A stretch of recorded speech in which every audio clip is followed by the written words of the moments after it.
Part 1, Turning Your Loneliness into Solitude. Stop romanticizing loneliness. If there is anything that can be crueler than death, it's nurturing false hope in your heart just to see them crushing every piece of you at the end. You must have watched those YouTube videos or maybe read books that encourage you to romanticize your life, haven't you? Well, I have. To be honest, only by watching those videos do I fall back into my imaginary world where I am the queen of the world, at least of my world. Just after imagining how it would feel to romanticize my life, I used to feel a different kind of excitement running through my veins, something that I cannot explain in words. You might be thinking, Renika, if you love the concept of romanticizing life, then why are you telling me to not believe in it? Well, after experimenting, learning, watching, and reading about romanticizing life, I came up with this one explanation. Everybody is already romanticizing their life. They just don't know the nature of their character yet. Confusing? Let me tell you how you are already walking down this path and why this can be the most dangerous thing for your future. But let's first understand what romanticizing life means. Romanticizing life means becoming the main character of your life as if your entire days begin recorded. In short, you act like you're in a movie playing the role of the main character. But here's the thing, consciously or unconsciously, we all act like our favorite movie characters anyway. In any typical movie, the story starts with a girl and a boy. The girl is broken and finds herself in a dark, metaphorical tunnel with depression, stress, and anxiety, not to mention poverty and misfortune. Then the boy comes into her life as the hero who saves her from this cruel world, gives her hope, teaches her how to love, and finally falls in love with her. And after that, both of them face this world together as if God was conspiring from heaven for their paths to collide. Sounds familiar? If not the girl, then the boy is broken. And the girl comes as the goddess to play the same role that we have just read. And if there is no love story, then there is a friendship story that revolves around the same thing.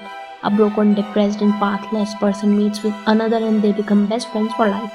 Most of the movies, web series, or books revolve around the same plot where one is broken and the other one comes as the guiding angel, which I like to call good drama. Now the problem is that people like you and me have been watching, listening, or reading about these kind of life incidents since childhood so much that subconsciously we have become convinced that someone will come to save us, rescue us, or rather fall in love with us. All my college life I was going for a friendship like that of a Joey and Chandler from Friends. But nothing like that ever happened. I never had a best friend either in school or in college. But I always wanted one. The kind of best friend we see in web series and movies. Perhaps that is the reason that even after having a bunch of friends around me, I used to feel incomplete. But if I look back in time and see the world from a fresh or mature perspective, I can see a little girl wishing to have the same teddy bear she saw in some random movie. So what's wrong with this anyway? Well, your imagination shapes your reality. And here you are sitting there, thinking how broke you can be and then how a perfect angel-like person will come to save you. The problem with this is that you choose to believe that you are not enough to change your life all by yourself. You rely on someone who doesn't exist. And that's why when things don't happen as per your imagination, you start feeling even more lonely, as if you had something but you lost it. If you have created an imaginary friend in your mind who you think will turn into reality, I would say don't betray yourself. No one is coming to save you or make you laugh or travel with you around the world as it happened in the movies. Life is not a movie.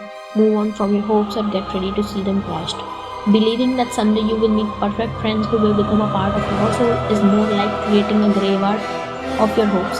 The more you focus on meeting new friends, the more it will hurt. You will feel even more lonely thinking that you could have something but you didn't. You will have to mourn the loss of someone you never had in the first place. I'm not saying that you wouldn't meet new people or you wouldn't be able to make new friends at all. I made some good friends after college through Instagram. But one harsh truth about that is after a certain age, you don't make soul friends. You just meet people, help each other when needed, and are nice to each other so that you have good people in your network. As a content creator, I come across a lot of people, but I know in the end that they and I are in touch with each other for the sake of networking. After college, you don't make friends, you just network. You just try to be nice to people so you are not left behind mostly. But if you start imagining every person who is nice to you as your future buddy, then you are practically digging a graveyard of your hopes. And let me tell you one thing from experience. If there is anything that can be crueler than death, it's nurturing false hope in your heart just to see it's crushing every piece of you at the end. Instead of imagining yourself as the character who needs someone in the first place, imagine yourself as the main character of the movie that is your life. A movie like your life hasn't been made yet, and a book like your life hasn't been written yet. And that's why you have the creative freedom in your hands to write it as you want, make it as bold and wild as you want. Keep it as long as you can, and above all, make it about yourself rather than following an old pattern that doesn't empower you. You don't want to play the role of victim in your own life. You don't want to see yourself crying for someone you never had. You don't want to victimize yourself. Do you? The pain of hiding your true self. The most painful and scariest thing in the world is to look in the mirror and not recognize the person staring right at you. The false hope that someday someone will magically show up and the fear of looking like a weirdo make us do things that we never intended to do. Since childhood, we have learned that the kid who is alone is a weirdo. They are alone because no one chose them. We don't want to seem a weirdo. We don't want to people to think that no one chooses us. So what do? We start becoming like an ideal version of whom everyone loves. We start saying yes to things that we hate. We start dressing up in clothes that make us uncomfortable or are out of our budget but at the same time help us get noticed, accepted and acknowledged.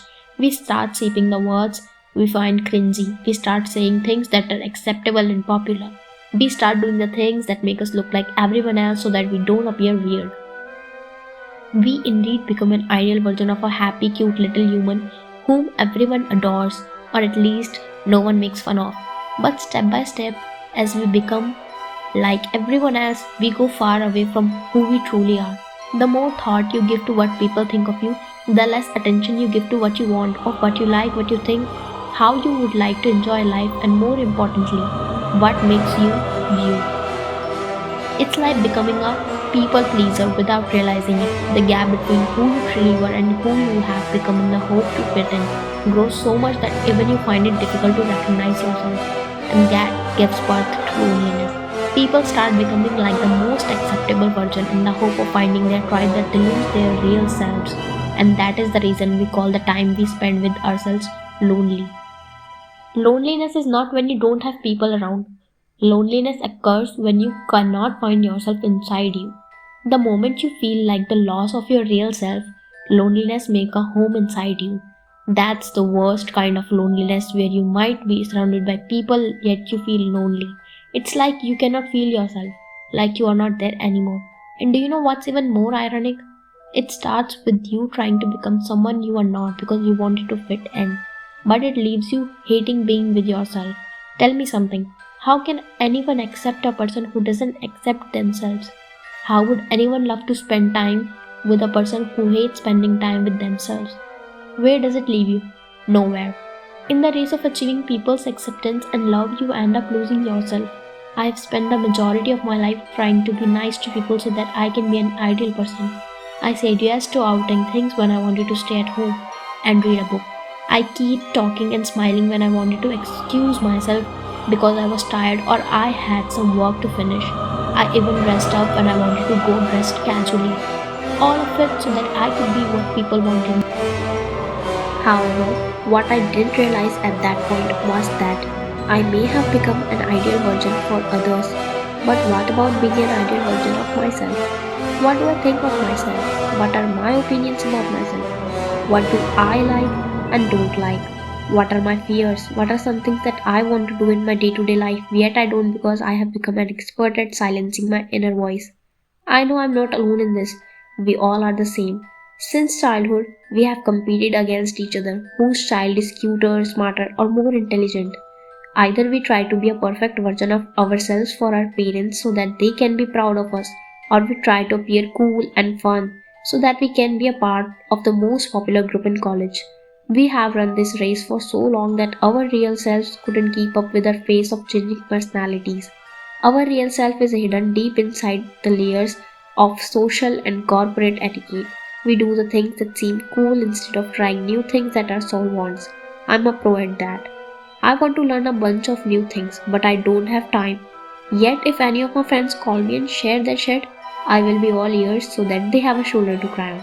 What we don't realize is that just as we stop talking to people who ignore us, similarly, our souls stop communicating with us when we silence them once too often. And one day, when you are alone with no one to hang out with or click sassy pictures with, you find spending time with yourself is painful. Why? Because there is so much hidden inside you that if you sit down to uncover the layers, years will go by but you won't be able to find the real you. And that's why I say there are some days when you miss yourself more than you have ever missed anyone else. I'm no expert in psychology, nor I am a therapist who can talk about what goes inside a human brain. But I am a human and I know what goes inside a human's heart. We all are trapped in the same cycle of pleasing people around us so that we are more accepted and appreciated. We ignore what we are feeling because who has time for that? We don't do what gives us real joy because that's probably old school. The burden gets heavier with each passing day. With every day, your real self goes farther away from you. Your images become blurry and it becomes painful to look deep inside yourself. I have made this mistake and I don't want you to do that. So, in the following chapters, we will discuss how you can become more you, which will help you turn your alone time into solitude.